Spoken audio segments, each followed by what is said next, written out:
کچھ لوگ سر کا مسح کرنے کے بعد کوہنیوں کا مسح کرتے ہیں. کوہنیوں کا تو مسح نہیں ہوتا، وہ دھونا ہوتا ہے. وَأَيْدِيَكُمْ إِلَى الْمَرَافِقِ یہاں تک تو دھونا فرض ہے، مسح تو صرف سر کا ہوتا ہے.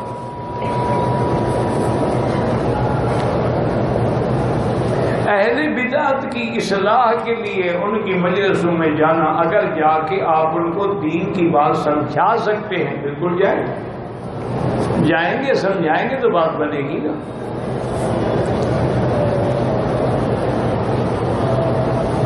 علماء دیوبند کے عقیدے میں غیر اللہ سے مدد مانگنا چاہتے. کہاں لکھا ہوا ہے؟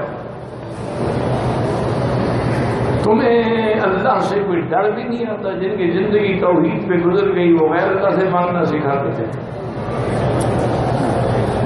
جن کے نام میں بھی امداد اللہ ہے.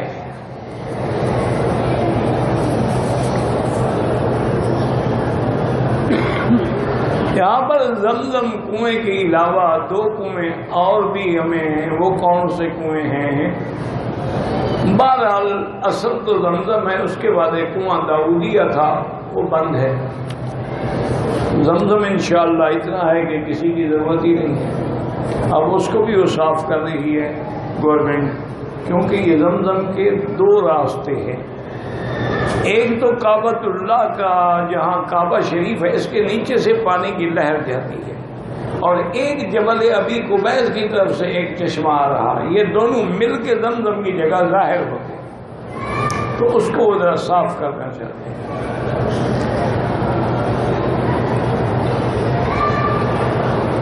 ایک آدمی نے عمرہ کیا، سائی نہیں کی، دم پڑ گیا، مگر وہ بہت غریب آدمی ہے، رب کم نہیں ہے، اس کا حل کوئی نہیں دم کے سوا. لیکن ابھی نہیں ہے تو نہ صحیح، اللہ سے مانگتے رہو، جب اللہ دے دے تو کرا دینا.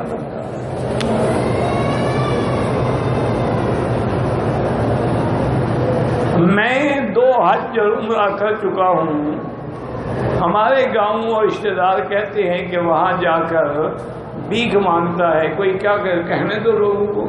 لوگ ابھی نہیں سن رہے تھے کہ علماء دیوبند غیر اللہ سے مدد مانگنا جائز سمجھتے ہیں، تو ان کے خلاف باتیں ہوتی ہیں، تمہارے خلاف ہوتی ہے، تو کیا ہو گیا؟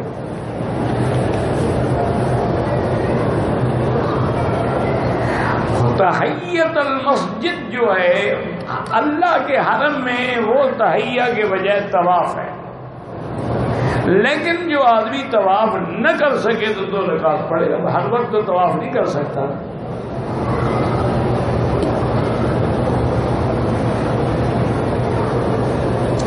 اگر حجر اسود پر رش کی وجہ سے بوسہ نہ دے سکے تو اشارہ بھی تو بوسے کے غیر مقام میں پھر لڑنے کی کیا ضرورت ہے؟ یہ بیچارے تو ان کے دماغوں میں اصل مصیبت یہ ہے کہ ساری زندگی قبروں میں بوسے دیتے آئے، چوما چاٹی کرتے آئے، پیروں کے پاؤں پر بھی بوسے دیتے رہے. اب حجر اسود کو بوسہ نہ ملا، ان کا تو عمرہ بھی نہ ہوا نا. حالانکہ بوسہ دیں، اشارہ کریں، ہاتھ لگائیں، برابر ثواب ہے. بلا وجہ وہاں میں پڑھنے کی کیا ضرورت ہے؟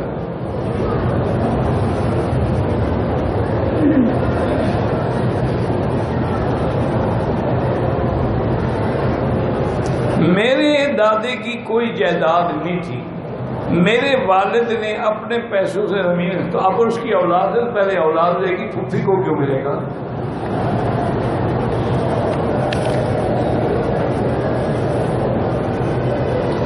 میں عشاء کے وتر جو ہے فجر سے 10 منٹ پہلے پڑھتا ہوں. بالکل بڑی اچھی بات ہے، اور افضل وقت وہی ہے.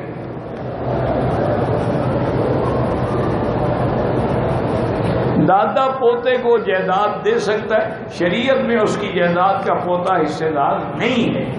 لیکن اگر اپنی زندگی میں اپنے شوق سے دادا دینا چاہے تو دے دے، وہ اس کا حق نہیں ہے، وراثت نہیں ہے، وہ گویا دادے کی طرف سے کا دیا ہوگا.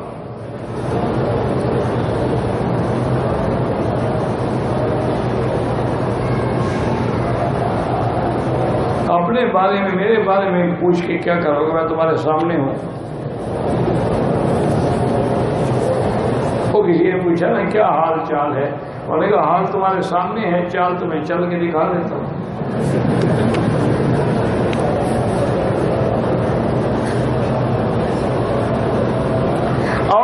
اپنے خاوند کی اجازت کے بغیر نفلی روزہ رکھ سکتی ہے؟ نہیں رکھ سکتی۔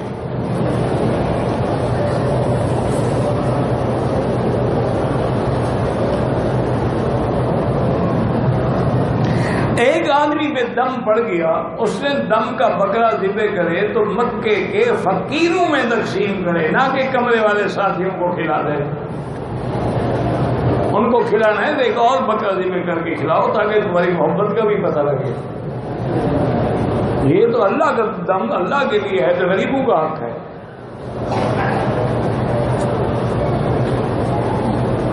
جو لوگ عمرے کے لیے آتے ہیں ان کے لیے طواف وداع نہیں ہوتا ہے۔ طواف وداع حج پر واجب ہے۔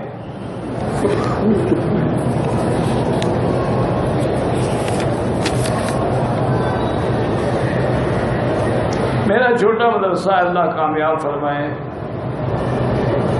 قرآن کے حفظ کی مضبوطی کے لیے، حافظے کے لیے دعائے حفظ قرآن جو ہے وہ چھپی ہوئی بھی مل جاتی ہے، اس پر عمل کریں انشاءاللہ حافظہ ٹھیک ہو جائے گا۔ دیکھو نا، اللہ راضی ہے تو اپنے قرآن کا کام لے رہا ہے۔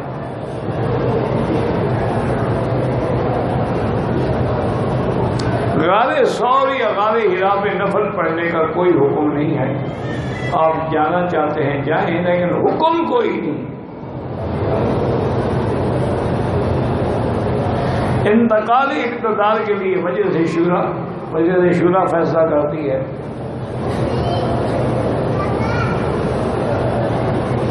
ایک آدمی اس کا دم آیا، وہ 30 آدمی گروپ میں شامل، گروپ والے نہیں کھا سکتے۔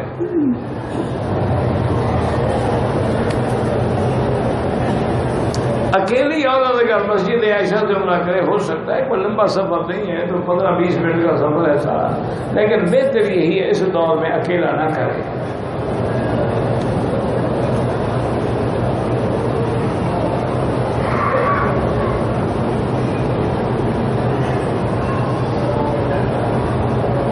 کہتے ہیں جی کہ میں نے جامعہ اشرفیہ لاہور سے دورہ حدیث کیا ماشاءاللہ، اور حدیث میں نے حضرت مولانا موسیٰ خان صاحب روحانی بادی رحمۃ اللہ علیہ سے پڑھی ہے۔ میں پوچھنا چاہتا ہوں کہ پیر نصیر الدین گولڈوی جو ہے وہ اہل سنت تھا یا بریلوی تھا؟ تو تم وہاں لاہور میں رہتے ہو، وہاں سے گولڈا قریب ہے، ان سے پوچھتے، مجھ سے مکے پوچھنے آئے ہو؟ بھائی قریب والوں کو پتا ہوتا ہے نا، دور والوں کو کیا پتا؟ ویسے ایک بات یاد رکھو، یہ گولڈا شریف جو ہے نا جی، یہ گدی تو ہے، ان کے ذہن اذہان بھی بریلوی خود بخود ہو جاتے ہیں کہ خانقاہی نظام جو ہوا، لیکن یہ باقی لوگوں سے کروڑ درجے بہتر تھے۔ اسی لیے حضرت عطا اللہ شاہ بخاری رحمۃ اللہ علیہ نے بھی حضرت مہر علی سے بیعت کی تھی،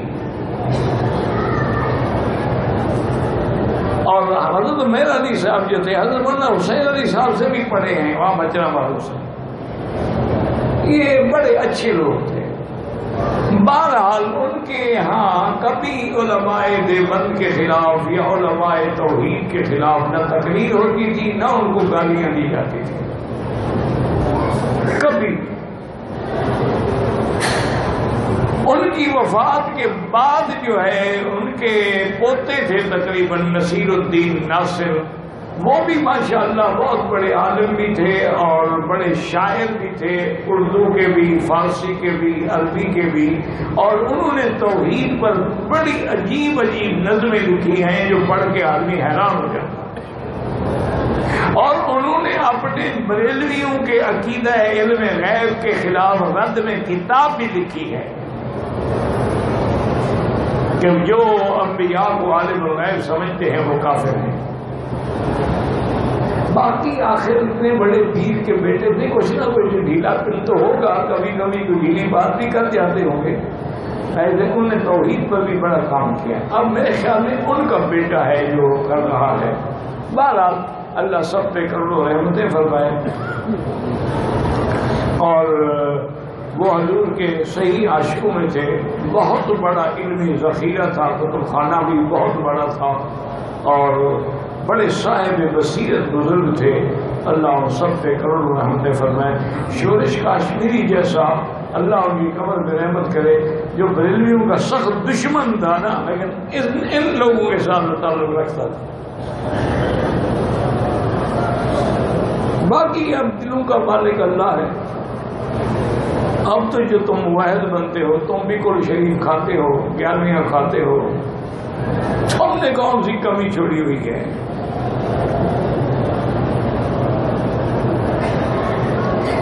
یہاں کے علماء جنازے میں ایک سلام پھیرتے ہیں، ایک بھی جائز ہے.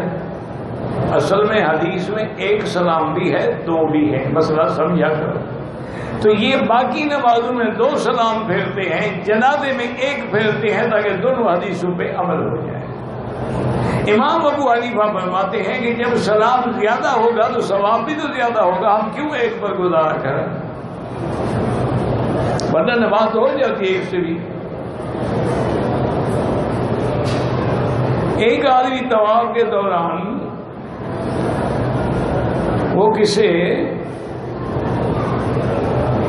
پتہ نہیں کیا طواف کے دوران پتہ نہیں، پڑھا ہی نہیں جاتا ہمیں، پتہ نہیں کون سی لغت میں لکھا ہے.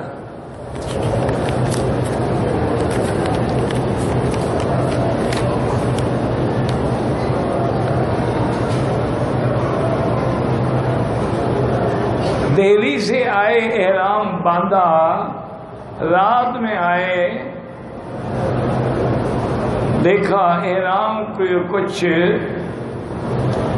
پتہ نہیں، احرام کھول کے احرام ہاتھ بدل لیا، پتہ نہیں بھائی سمجھ نہیں آتا نا. اور لکھتے ایسا ہے کہ پڑھا بھی نہیں جاتا.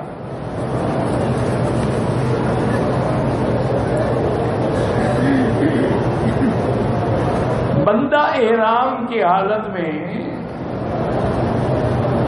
خود سر مڑا سکتے، ہاں مڑا سکتے.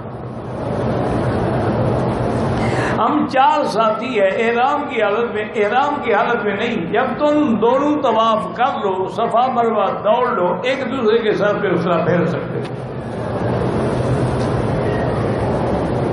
واجب الطواف مکروہ اوقات میں افضل ہے کہ نہ پڑھے، بعد میں پڑھے.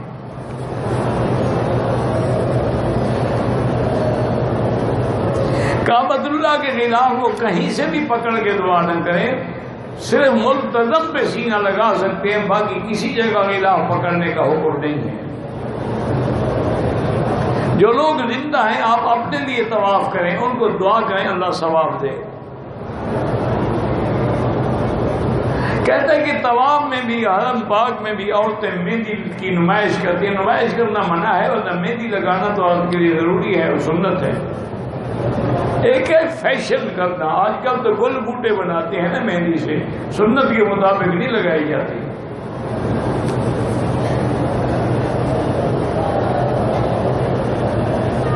ہیلی کاپٹر سے طواف جائز ہے؟ جائز ہے. کعبے کا حکم تو آسمانوں تک ہے نا. کہتے کہ بعد کبوتر چوک میں جو دانے پڑے ہوتے ہیں وہ عورتیں چنتی ہیں وہاں سے کہ جن کو عمل نہیں ہوتا ان کو حمل ہو جائے گا. خاون سے نہیں ہوا کبوتر سے ہو جائے گا. عجیب دماغ ہے. بیوی کچھ نہیں ہوتا، وہ اللہ کے ہاتھ میں ہے، جب چاہے گا دے دے گا. کسی نے نیت کی تھی مرحوم کے نام کا عمرہ کرنے کی، اس میں طواف افضل ہے. جو نیت کی تھی وہ پوری کرو. جب نیت کر چکے ہو تو پوری کرو. اب تو واجب ہو گیا پورا کرنا. جب آدمی نیت کر لے، منت مان لے، پوری کرے. مسجد عائشہ سے عمرہ کرنا بالکل جائز ہے، سنت ہے، حضور کا حکم ہے. ملائکہ اپنی نماز کیسے پڑھتے ہیں میں تو ان سے ملا نہیں کبھی. جب ملاقات ہوگی تو آپ کو بتاؤں گا. اتنا آتا ہے کہ حضور نے فرمایا کہ آسمان میں ایک بالشت کے برابر بھی جگہ خالی نہیں ہے الا وملک قائم او ساجد. یا کھڑے ہیں فرشتے یا سجدے میں پڑے ہیں اور تسبیح کہہ رہے ہیں سبوح قدوس ربنا رب الملائکۃ والروح، باقی ان پہ نماز فرض ہے ہی نہیں، وہ تو مکلف ہے ہی نہیں۔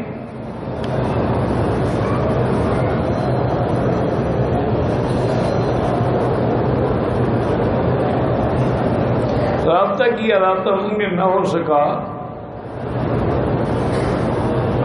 اس پر وائس اپ، مجھے واٹس اپ کا خود ہی پتہ نہیں تو میں تمہیں کیا کروں گا۔ میں نہ واٹس اپ کرنا جانتا ہوں نہ مجھے سمجھ آتی ہے، تم مجھے خود مل دو، اتنے لمبے چوڑے چکر میں پڑنے کی کیا ضرورت ہے۔ عمرے پہ آیا، عمرہ کر لیا، پتہ نہیں غیر احرام کے، مجھے پتہ ہے بغیر احرام کے عمرہ ہوتا ہی نہیں، کیا عمرہ کر لیا۔ دم ادا کرنے کے پیسے نہ ہوں، جب اللہ دے گا کر دینا، اور کوئی حل نہیں۔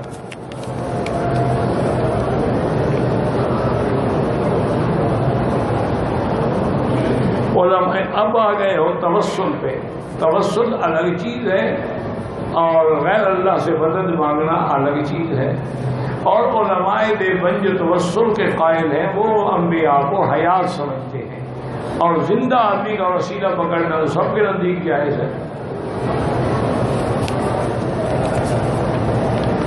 لیکن بہتر یہی ہے اللہ سے سیدھی دعا مانگیں۔ جو حرم کے خادم کام کرتے ہیں ان کو صدقہ دے سکتے ہیں، بالکل دے سکتے ہیں، یہ زیادہ مستحق ہیں، کسی سے سوال بھی نہیں کرتے اور حرم کی ڈیوٹی بھی کرتے ہیں۔ اگر طواف کے دوران وضو ٹوٹ جائے تو طواف کرنا منع ہے، کیسے جاری رکھا جائے؟ طواف نماز کے حکم میں فوراً چھوڑ دیں، وضو کریں پھر شروع کریں۔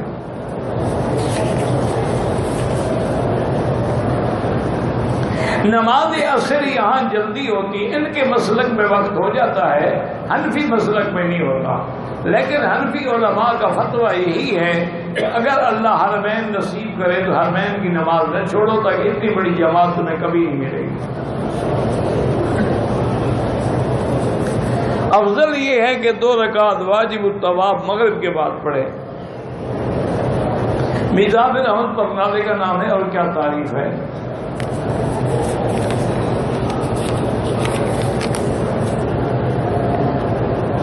مطاف میں داخل ہو کر حجر اسود کے سامنے کانوں تک ہاتھ اٹھانا، کانوں تک ہاتھ اٹھانے کا تو کوئی حکم نہیں ہے، بس ہاتھ اٹھائیں اور اس کے بعد بسم اللہ اللہ اکبر، باقی اس میں والصلاۃ والسلام علی رسول اللہ نہیں ہے، بسم اللہ اللہ اکبر وللہ الحمد، ویسے دروشی پڑھیں لیکن اس کو شامل نہ کریں۔